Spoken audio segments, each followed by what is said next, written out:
అందరికీ రక్షాబంధన శుభాకాంక్షలు.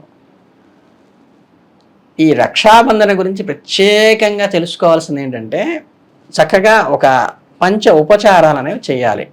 ఈ కూర్చునేటప్పుడు కూడా ఏంటంటే ప్రధానంగా చేయవలసింది, ఈ వ్యక్తి ఎవరైతే ఉన్నారో అంటే ఏంటంటే సోదరుడిని తూర్పు ముఖంగా ఉండేట్టుగా కూర్చోబెట్టాలి. ఈ కూర్చోబెట్టేటప్పుడు మనం కుర్చీ కానీ పీట కానీ మనమే వేసి, దాని మీద ఒక మెత్తటి వస్త్రం కానీ మెత్త కానీ దిండు కానీ వేసి, దాని మీద ఆ వస్త్రం మీద ఆయన్ని చేయబట్టుకుని వచ్చి కూర్చోబెట్టాలన్నమాట. కూర్చోబెట్టి మనం అభిముఖంగా, ఆయనకి అభిముఖంగా పడదముఖంగా సోదరి కూర్చోవాలి. అంటే ఈ అబ్బాయి అనేవాడు ఏంటంటే అన్నగారు తమ్ముడు కానీ తూర్పు ముఖంగా కూర్చోవాలి. ఈ రాఖీ కట్టేటువంటి చెల్లి కానీ అక్క కానీ ఏంటంటే పడమర ముఖంగా ఉండి కట్టవలసి ఉంటుంది. ఇది ప్రధానమైన నియమం ఒకటి.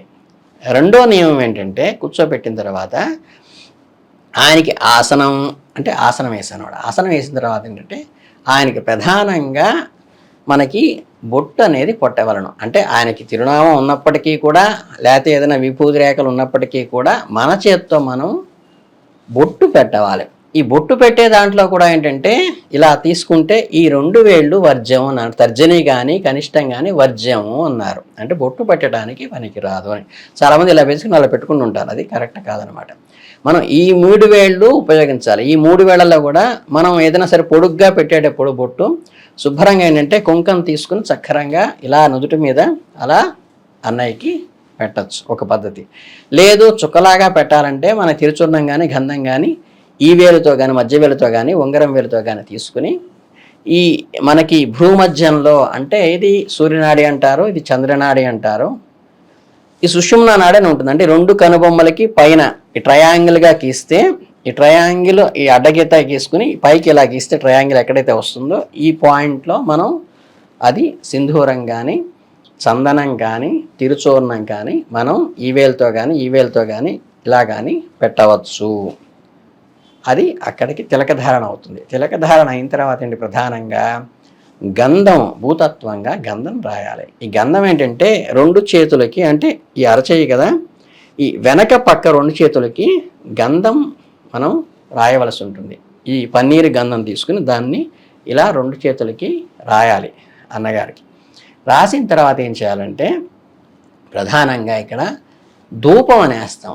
ధూపం ఏంటంటే సుగంధ ద్రవ్యాలతో ఘుమఘుమలాడేటువంటి అగరబత్తీలతో మనకి ధూపం కూడా ఇలా తిప్పవలను, అర్చన చేసినట్టుగా ఇలా చేయాలన్నమాట. చేసిన తర్వాత ధూపం వేసిన తర్వాత ఏంటంటే హారతి ఇస్తాం మంగళప్రదంగా. మనకి ఏదన్నా చక్కగా ఉపనయనం చేసుకుంటున్నాడు అనుకోండి తమ్ముడు, లేకపోతే పెళ్లి చేసుకున్నాడు, లేకపోతే మనకేదన్నా కన్యాదానం చేశాడు, అలా చేసినప్పుడు ఏంటంటే గృహప్రవేశం చేసుకున్నాడు సోదరుడికి మనం వెళ్ళి హారతి ఇస్తాం. ఆడబడుతున్న హారతి పళ్ళెం పట్టమంటారు కదా, అలాగే శుభ్రంగా ఏంటంటే వీళ్ళు ఈ కర్పూరం వేసి హారతి ఇవ్వవలే. ఇక్కడ ఏంటంటే భగవంతుడికి మానవ మాత్రుడికి దాంట్లో డిఫరెన్స్ ఏంటంటే, భగవంతుడికి ధూపం వేసిన, భగవంతుడికి హారతి ఇచ్చిన మనం ఘంటానాదం చేయవలను. కానీ ఇక్కడ మనకి మానవ మాతృడు కాబట్టి అన్నయ్య కానీ తమ్ముడు కానీ ఈయనకి ధూపం తిప్పేటప్పుడు కానీ లేకపోతే ఏంటంటే మంగళహారతి ఇచ్చేటప్పుడు కానీ ఘంటానాదం చేయరాదు. ఇది ఒక నియమం. అందుకనంటే హారతి ఇవ్వవలే. హారతి ఇచ్చిన తర్వాత ఏంటంటే మనకి సోదరుడు దాంట్లో ఏదో పసుపు కుంకాలో ఏదో పళ్ళెంలో పెట్టడం అనేది జరుగుతుంది అనమాట. తర్వాత ఏంటంటే ఈ కంకణం కట్టే విధానం ఏంటంటే ఈ అరచేయి తీసుకుని అక్షతలు, అంటే క్షతము కాని అంటే ఈ బియ్యపు గింజలు ఇరిగిపోయినవి అలా లేనివి చూసుకుని, అక్షతలు అంటే విరగనటువంటి బియ్యం అనమాట, దాన్ని తీసుకుని అది ఆయన అరచేతిలో వేయవలను. వేసినప్పుడు ఏంటంటే ఆయన వేసి ఆ గుప్పెడు మూసి గుప్పెడు ఇలా తిప్పుతాడు. తిప్పిన తర్వాత ఏంటంటే ఇక్కడ మనకి ఈ రాఖీ అనేది సోదరి మనకి కట్టవలను అనమాట. ఇది 2 వరుసలు వేసి జాగ్రత్తగా కట్టవలను. అది వేసి కట్టేటప్పుడు కూడా చాలామంది చేసేవేంటంటే దాంట్లో ఈ చెంకీలను, లేకపోతే ఏవేంటంటే ఈ రంగు కాగితాలు పెట్టడం, లేకపోతే పాలిథిన్ పేపర్స్ లాంటివి పెట్టి గుచ్చుకునేవి ఉంటాయి, పాడైపోయే ఉంటాయి, ఇలాంటివి ఉంటాయి. అవి 2వ రోజుకి అది ఊడి పడిపోతుంది. అలా కాకుండా చక్కగా ఏదైనా ఉట్టి దారం కానీ పూసలు కానీ లేకపోతే ఏదంటే ఏమీ లేకపోతే చక్కగా మనకి మనకి శ్రావణ మాసం కట్టుకున్నారు కదా, అలాగే దారాన్ని 3 పాయలు తీసుకుని చక్కగా పసుపు రాసి ఆ దారమైనా సరే సోదరుడికి కట్టచ్చు. ఈ కట్టడం అయిపోయిన తర్వాత కంకణధారణ ముహూర్త సుముహూర్తస్తు మనకి కళ్యాణానికి వాటికి కట్టుకున్నట్టుగా అలా కట్టుకుని పవిత్రంగా ఈ అక్షతలు చేతిలోని అక్షతలు తీసుకుని కొన్ని ఏంటంటే తీసుకుని ఆ ముడి మీద వేసి నమస్కారం పెట్టాలి కట్టిన వాళ్ళు. తర్వాత ఏంటంటే ఈ చేతిలో ఉన్న అక్షతలు ఈ చెల్లి అయితే కనుక పాద నమస్కారం చేస్తుంది, అన్నగారు వేస్తారు. అక్క అయితే గౌరవంగా అలా వేసి నమస్కారం చేస్తాడు తమ్ముడు. అది పద్ధతి. ఇవన్నీ చేస్తే అక్కడికి కంకణ ధారణ కంప్లీట్ అవుతుంది. రెండోది చాలామంది చేసే పొరపాటు ఏంటంటే ఏదో ఆ పండక్కి ఆ రోజుకి వేడుగ్గా చక్కగా సరదాగా కట్టేసేసుకుని కనిపించిన వాళ్ళందరూ చేత కట్టించేసుకుని చివరికి అవన్నీ ఏం చేస్తారంటే మర్నాడు చక్కగా కత్తిరి పెట్టి కట్టి అవతల పడేస్తుంటారు. అది చాలా దోషము.